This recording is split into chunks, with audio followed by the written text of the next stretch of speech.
Human psychology कहती है कि जोर से बोलो, बार बार बोलो तो कोई भी बात सच्ची प्रतीत होने लगती है। बीजेपी का दावा है कि राहुल गांधी महाराष्ट्र में वोटर्स के आंकड़े बताते हुए इसी नियम को अप्लाई कर रहे हैं, या फिर कहें तो कॉपी पेस्ट कर रहे हैं। लेकिन समस्या यह है कि वो खुद की पोल खोल देते हैं। ऐसा मैं नहीं, बीजेपी दावा कर रही है और कुछ आंकड़े दावा कर रहे हैं।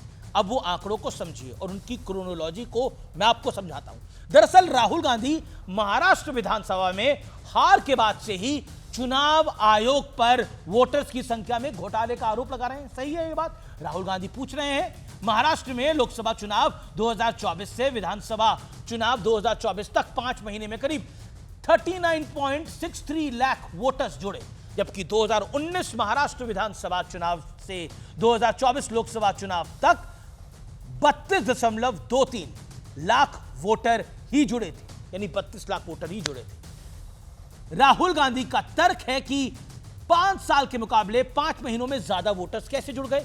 बीजेपी तंज कर रही है कि राहुल गांधी तय कर लें कि वो 2024 लोकसभा से विधानसभा चुनाव तक कितने नए वोटर्स बढ़े, क्योंकि वो इसके अलग अलग नंबर्स दे चुके हैं। और 41 लाख का चौथा दावा सबसे लेटेस्ट है।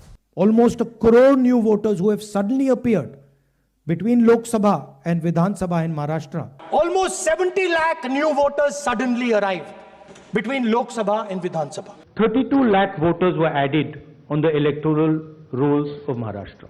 और अब आंकड़ों वाला आईना यह सवाल भी पूछ रहा है कि राहुल गांधी ने इससे पुराने नंबर्स क्यों नहीं बताए, क्योंकि 2009 के लोकसभा और 2009 के विधानसभा के बीच यानी लगभग 5 महीनों में 30 लाख से ज्यादा वोटर बढ़े थे।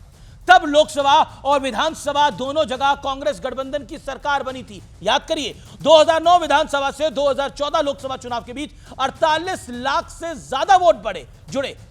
इस बार केंद्र में बीजेपी की पूर्ण बहुमत की सरकार बनी। असल कहानी यह है कि चुनाव आयोग हर बार वोटर लिस्ट को रिवाइज करता है। इसकी जानकारी हर पॉलिटिकल पार्टी को दी जाती है। राहुल गांधी ने यह भी आरोप लगाया है कि महाराष्ट्र में 9.70 करोड़ यानी 9.5 करोड़ रजिस्टर्ड वोटर्स हैं, जबकि वोट देने की उम्र वाले कुल 9.54 करोड़ लोग ही हैं। अब बीजेपी सवाल पूछ रही है कि बिना जनगणना के राहुल गांधी को कैसे पता चला कि महाराष्ट्र में 9 करोड़ 54 लाख एडल्ट्स हैं, उससे ज्यादा नहीं है। वैसे मैंने बहुत तलाशा, लेकिन अखबार के आर्टिकल में महाराष्ट्र के साथ झारखंड में हुए चुनावों की कोई चर्चा नहीं। ना तेलंगाना के बारे में कुछ लिखा गया, ना ही हिमाचल के बारे में लिखा गया, कर्नाटक का तो जिक्र तक नहीं था। महाराष्ट्र के अलावा इन सारे राज्यों में एक ही चीज कॉमन है, और वो ये है कि कांग्रेस और उसके सहयोगियों की सत्ता यहां पर आई है।